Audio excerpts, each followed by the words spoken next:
Kita langsung ke Pak Tommy, Dubes Indonesia untuk Singapura. Kami ingin tahu Pak Tommy, bagaimana sebenarnya berkas yang harus dilengkapi? Apakah dari Singapura harus ada kriteria atau syarat khusus yang cukup kompleks sehingga itu yang memakan waktu sebelum nantinya diekstradisi? Saya kira perjanjian ekstradisi yang ditandatangani tahun 2022 dan berlaku pada bulan Maret 2024, saya kira itu merupakan kerangka hukum yang sangat lengkap, dan bahkan di dalam perjanjian ekstradisi itu disepakati hal-hal tata cara pengajuan ekstradisi. Dan sekali lagi kasus Paulus Thanos ini adalah kasus pertama dari penerapan ekstradisi treaty yang sudah ditandatangani dan berlaku mulai Maret tahun lalu itu. Dan saya kira yang dimintakan oleh pihak Singapura itu adalah jaminan bahwa yang bersangkutan pasti akan menjalani penuntutan pidana. Itu yang paling penting, karena sekali lagi pihak pemerintah Singapura mereka ingin penegakan hukum itu melalui due process of law yang benar juga. Jadi kepastian penegakan hukum merupakan prasyarat dari dilakukannya ekstradisi itu. Itulah yang kemudian harus dituangkan dalam surat permohonan ekstradisi yang diajukan oleh pemerintah Indonesia kepada pemerintah Singapura, dan nanti kemudian pemerintah Singapura akan memenuhi apa yang menjadi permintaan dari pemerintah Indonesia itu. Ya, kalau dari Bang Saudnya sendiri melihat dengan penangkapan ini merupakan momentum bisa menyelesaikan kasusnya terang benderang, apakah Paulus Thanos ini juga akan bernyanyi nantinya? Ya, pasti akan ada perkembangan dong. Kalau nanti umpamanya dia hanya untuk bertanggung jawab pada dirinya, berarti penyidik nggak bisa mengembangkan case ini. Tetapi bukan juga kita kemudian harus melakukan pembenaran bahwa sejumlah nama-nama yang disebut kemudian itu, kalaupun kemudian dibenarkan oleh Thanos, belum tentu juga menjadi sebuah bukti yang cukup kuat kalau penyidik tidak mengembangkannya. Karena testimonium di auditu itu kita tahu kan, seseorang katanya, tetapi kita untuk mencari, karena kan sejumlah nama ini mulai disebut-sebut nih, ya kan, untuk kemudian mencari mengembangkan case ini, tidak sesederhana kemudian mendatangkan Thanos kemudian ini bisa berkembang.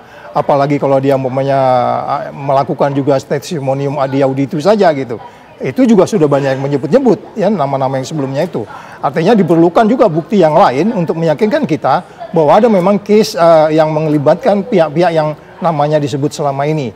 Itu kan banyak nama-nama yang disebut itu. Oleh sebab itu apapun yang disampaikan oleh Thanos nanti memberi tindak lanjut sehingga penyidik menggunakan imajinasinya untuk mengembangkan kasus ini, yaitu masih tergantung penyidik di dalam. Dan kita kan nggak lihat seperti apa perkembangan terakhir case ini, gitu. Berarti bisa dikatakan potensi besar sekali lembaran baru kasus IKTP akan menjerat kita tidak tahu siapa nanti di pengadilan, itu semua akan terbuka terang benderang. Bisa jadi. Dalam pengertian kembali tergantung bagaimana penyidik bisa mengembangkan ini.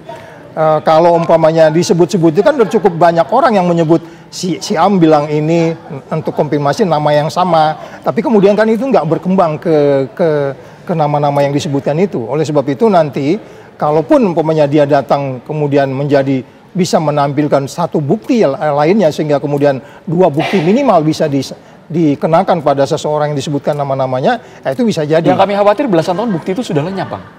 Iya, karena waktunya sudah sangat-sangat lama. Ya, makanya kalau disebut-disebutkan ya, itu udah terbiasa. Tapi bukti lainnya kan harus ada untuk meyakinkan kita bahwa dua bukti yang minimal untuk memastikan bahwa seseorang harus bertanggung jawab di sini. Jadi waktu yang cukup panjang ini bisa jadi memungkinkan banyak hal-hal yang di luar persidangan ya. Kalau di dalam persidangan itu kan udah milik publik dan itu nggak bisa dihilangkan gitu. Jadi yang di luar persidangan itu ya dokumen-dokumennya. Kalau umpamanya nanti kita menyebut beberapa orang, kemudian rumahnya juga harus digeledah dan seterusnya. Jadi waktu itu bisa jadi menjadi hal yang constraint atau penghambat ataupun mempersulit mengembangkan kasus ini lebih jauh. Ya. Baik, Pak Tommy. Ada tidak rencana, kalau dari segi administratif kan masih terus dilakukan, tapi ada tidak dari Pak Dubes sendiri rencana untuk menemui Paulus Thanos di sana? Saya tidak berkepentingan untuk bertemu dengan Paulus Thanos. Kami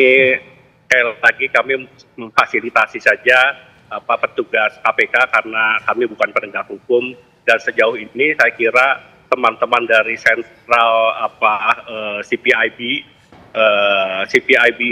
adalah Biro Investigasi Praktek Korupsi yang ada di Singapura, itu bekerja secara simultan atau bekerja sama dengan KPK, dan sudah dilakukan sejak bulan Oktober tahun lalu sebetulnya. Bahkan pemeriksaan terhadap Paulus Thanos oleh teman-teman tim penyidik dari KPK itu dilakukan di kantornya CPIB. Jadi saya kira apa yang tadi Pak Saur sampaikan, teman-teman penyidik dari KPK sudah mendapatkan fakta-fakta yang dibutuhkan berkaitan dengan kasus Paulus Thanos ini, dan sejauh ini Paulus Thanos sendiri sangat kooperatif untuk menyampaikan atau menjawab semua apa yang ingin ditanyakan oleh para penyidik KPK. Sekarang dari tim penyidik tentunya akan dikirimkan kepada tim penuntutan, dan inilah yang tadi saya katakan ditunggu oleh pihak pemerintah Singapura itu sejauh mana dari penyidikan yang dilakukan oleh tim KPK ini kemudian akan mengerucut pada penuntutan terhadap Paulus Thanos. Ini yang menjadi dasar sekali lagi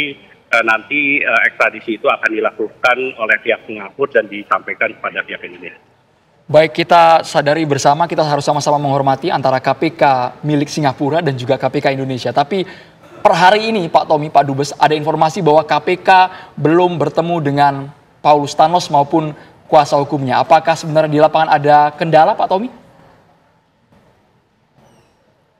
Sudah, KPK sudah bertemu dengan Paulus Thanos yang tadi saya katakan Oktober tahun lalu. Tim penyidik sudah bertemu dan melakukan pemeriksaan pada Paulus Thanos. Tetapi pada bulan November juga sudah akan ada upaya sebetulnya untuk dilakukan ekstradisi ini. Tetapi baru di bulan Januari secara resmi Indonesia mengajukan permohonan untuk ekstradisi itu, dan kemudian ditanggapi secara baik oleh pemerintah Singapura, karena sekali lagi ini bagian dari pelaksanaan perjanjian ekstradisi yang sudah ditandatangani tahun 2022 dan berlaku sejak Maret tahun 2024. Ya, Pak Dubes, artinya kalau sejauh ini sangat-sangat kooperatif, artinya kapan kira-kira waktu ekstradisi ini dari Paulus Thanos ini bisa dipulangkan, segera akan diproses lebih lanjut, disidangkan begitu, Pak Dubes? Ya, tentunya harap lebih cepat lebih baik. Sekali lagi karena kemarin memang ada libur Imlek, dan di Singapura ini tanggal 29 dan 30 juga libur, sehingga mudah-mudahan teman-teman dari Kementerian Hukum Dirjen HU sudah menyampaikan atau siap dengan surat untuk ekstradisi itu, sehingga minggu depan tentunya bisa mulai diproses untuk bagaimana pemulangan. Saya sudah berkomunikasi juga dengan Wakil Ketua KPK menanyakan mengenai persoalan ini. Sekali lagi kami di KBRI tentunya sekali lagi akan mendukung segala upaya penegakan hukum yang dilakukan oleh pemerintah Indonesia, dan dalam hal ini kerjasama antara KPK, Kejaksaan Agung, dan Kementerian Hukum menjadi sangat penting, karena sekali lagi ini adalah sebuah perjanjian ekstradisi antar negara, karena itu permohonan ekstradisi harus dilakukan oleh Kementerian Hukum. Ya. Baik, kita ke Bang Saud, karena seingat kami nominal korupsi dari perusahaan Paulus ini relatif besar, 145 miliar rupiah kalau tidak salah. Bang Saud, agar ini bisa dituntaskan, diadili sesuai dengan tuntutan hukumnya nanti seperti apa ini? Kayaknya triliunan ya, bukan? Lebih, secara akumulasi. Iya kan, kalau bukan yang perhitungan sebelumnya itu yang di Kejaksaan memang sekitar miliaran. Tapi kalau berikutnya kan 2, lebih ya sekitar itu. Jadi oleh sebab itu nggak heran kenapa ini sangat complicated dan melibatkan banyak orang, melibatkan juga upaya yang dari awal juga sangat kompleks ya prosesnya. Pertama kali juga kita waktu itu mau bikin KTP berdasarkan NIK itu ya. Jadi kemudian komplikasi lainnya adalah bagaimana teknologi yang diterapkan dalam kaitan hardware, software. Ini juga banyak duel juga di dalam itu. Banyak vendor, siapa yang megang hardware dan seterusnya, siapa yang memegang apanya juga itu, kartunya itu loh, kartunya. Jadi ketika itu kenapa makanya heran sampai belangkonya sampai ribuan ya, sampai ribuan halaman gitu. Jadi kita katakan bahwa kita maklumi bahwa kasus ini cukup kompleks dan melibatkan banyak orang, dan bagaimana ini bisa kita kembangkan ke depan, karena memang kerugian negaranya juga itu kan belum kembali tuh Jadi kita belum bicara juga nih apa namanya TPPU-nya nih, ya kan? Kalau kita lihat yang dihukum per orang itu pengembaliannya belum sesuai dengan kerugian negaranya. Jadi banyak hal lain lagi juga nanti yang harus perlu kita dalami untuk kemudian bagaimana ya idenya kan sebenarnya berhentilah korupsi sekarang juga kan, itu aja kan idenya kan. Tapi dengan dipulangkannya Paulus Thanos untuk segera diadili, artinya benang kusut ini bisa akan terurai kan? Oh ya, karena peranan yang bersangkutan sangat signifikan. Kita kalau lihat di persidangan itu dan kemudian teman-teman penyidik juga memahami bagaimana signifikannya peran beliau dari awal, ya, kemudian turut bagaimana dia harus mendistribusikan hasil yang diperoleh untuk diberikan untuk kemudian menyuap beberapa orang, itu dia sangat signifikan di situ. Jadi itu mungkin tadi sesuai dengan pertanyaan tadi, ya bisa jadi ini akan membuka lebih terang lagi apa yang sebenarnya menyeliputi kasus ini di masa lalu. Baik, kita dengarkan dari Pak Duta Besar, Pak Tommy, harapannya seperti apa? Karena ini merupakan kasus pertama setelah perjanjian ekstradisi ditandatangani antara Indonesia dan juga Singapura. Jangan sampai ada anggapan Singapura surga para koruptor lagi kan Pak ya? Pak Tommy. Ya tentunya sekali lagi Singapura selalu berupaya untuk selama ini yang menjadi kekuatan Singapura itu adalah trust. Dan sistem hukum di Singapura itu diakui oleh banyak negara, diterapkan secara baik. Dan Singapura betul-betul berupaya untuk menghilangkan stigma sebagai safe haven. Karena itu bukan hanya Paulus Thanos, semua hal-hal atau orang-orang pribadi-pribadi yang dari mancanegara yang dianggap melakukan tindakan yang bertentangan dengan hukum,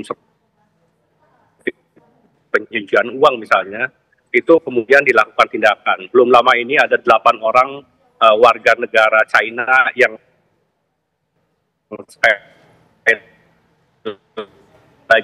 juga berhenti pas orang yang bersangkutan dihukum di Singapura dan kemudian diekstradisi ke negara asalnya sesuai dengan paspornya. Jadi saya kira Singapura sangat sungguh-sungguh untuk menjadikan negaranya bukan sebagai safe haven. Dan sekali lagi Singapura sejauh ini juga sangat mendukung apa yang dilakukan pemerintah Indonesia. Sebelum ada ekstradisi treaty, kita menggunakan pendekatan mutual legal assistance, dan beberapa kasus misalnya telah dilakukan tanpa menggunakan ekstradisi treaty. Kita misalnya masih ingat kasusnya Adeline Lis, buronan juga puluhan tahun, ditangkap di Singapura karena melakukan pelanggaran imigrasi dan kemudian dipulangkan ke Indonesia, ke Jakarta, sesuai dengan permintaan Jaksa Agung. Yang terakhir juga ada kasus yang berkaitan dengan buronan yang cukup lama yang baru juga dikembalikan dari Singapura. Dan sekali lagi Singapura selama ini kalau orang itu melakukan pelanggaran hukum, Singapura akan melakukan penegakan dan mereka sekali lagi menjatuhkan hukuman sesuai dengan aturan yang berlaku di Singapura. Baik, terima kasih Pak Tommy, Bang Saud, terima kasih sudah bergabung bersama kami di Kabar Petang. Kita harapkan memang dengan adanya ekstradisi buron korupsi EKTP Paulus Thanos ini bisa menjadi terang benderang kasusnya.